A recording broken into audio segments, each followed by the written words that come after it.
that tip money isn't trivial. It's a lifeline to our families and our community as a whole. My husband was diagnosed with cancer, and the toll that radiation and chemotherapy took on him forced him to reduce his hours at his job.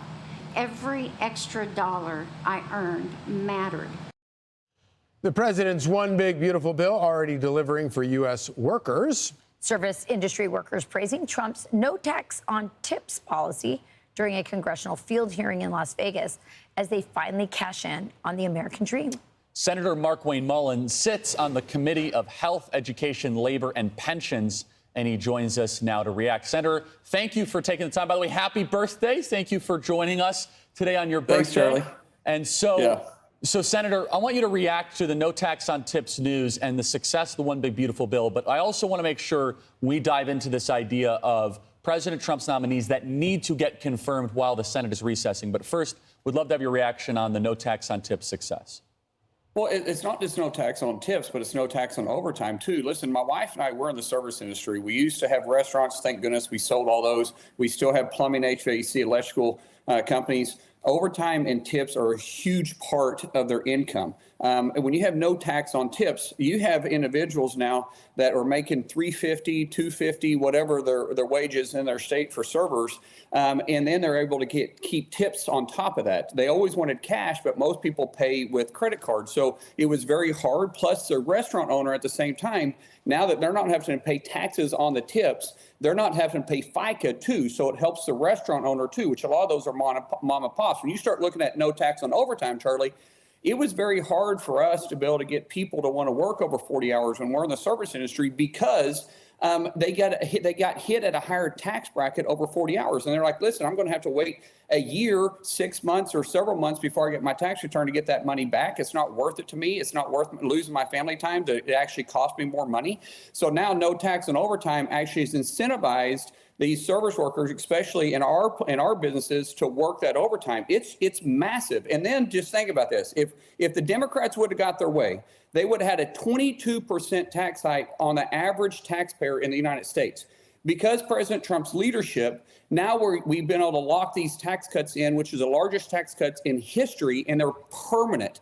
That's huge for our economy, huge for business owners like myself, who now can plan what their tax burden is going to be years out, which helps with us borrowing for future plans for building and expanding. It helps with homeowners because now they understand what their taxes are going to be and they don't have to worry about them going up. And it pumps more money into our economy. So it's a huge win. And let's not forget, we literally, in the one big beautiful bill, we finally fully funded the wall to secure our border. So there's not another president that can come in that, like President Biden did, and just stop building the wall. It is permanent. We're going to finally build a wall and secure our southern border. Huge wins. Well, I hope that we make the tax on tips, no tax on tips, permanent as well. I know that's only a 4-year window for that, but I think there'll obviously be a lot of pressure on Democrats to extend that in the future. Let's talk about these nominees that are not getting confirmed. And I guess I'm hearing and ambassadors, important positions even within the administration.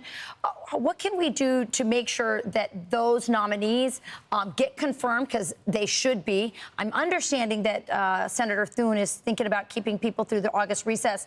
Is that true?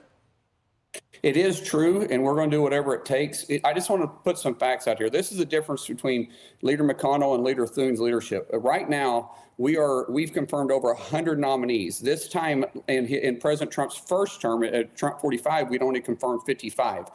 We've taken more votes in Congress than any Congress in the last 35. We've had more consecutive days and more days in D.C. than we have in Congress's history at this point, same time compared to. So Thune is pushing hard. The problem that we have here, Rachel, is Democrats have to give us consent because this is also the first time in any president's history that they've never allowed UCs on non-controversial nominees or blocks, meaning that we're able to do 4, 5, or 10, or 15 at one time, especially when it comes to ambassadors. They filibustered literally every one of his nominees except Marco Rubio. So we're having to grind through it. To keep us in August, it actually will take the Democrats to consent to that too, because we have to have a quorum call. And if there's not enough people there to keep us in, we can't move forward. So we're negotiating with them right now, trying to say, listen, there's no reason why we don't have block Yes. nominees and be able to get those put through. But if they decide to leave town, we can't continue. So it takes the Democrats working with us in this. Yeah, and so, Senator, just really quick final follow-up, though. But is there a strategy, a last-case scenario strategy, to Yep. either forgo the filibuster quorum or, if necessary, make them sweat it out, work a weekend, make them do it and break their will? Because we have U.S. attorney positions that the president has appointed that are still vacant. Final thoughts, Senator. Charlie, we absolutely are. We've talked about this at the leadership table. Thune and I have talked about this extensively.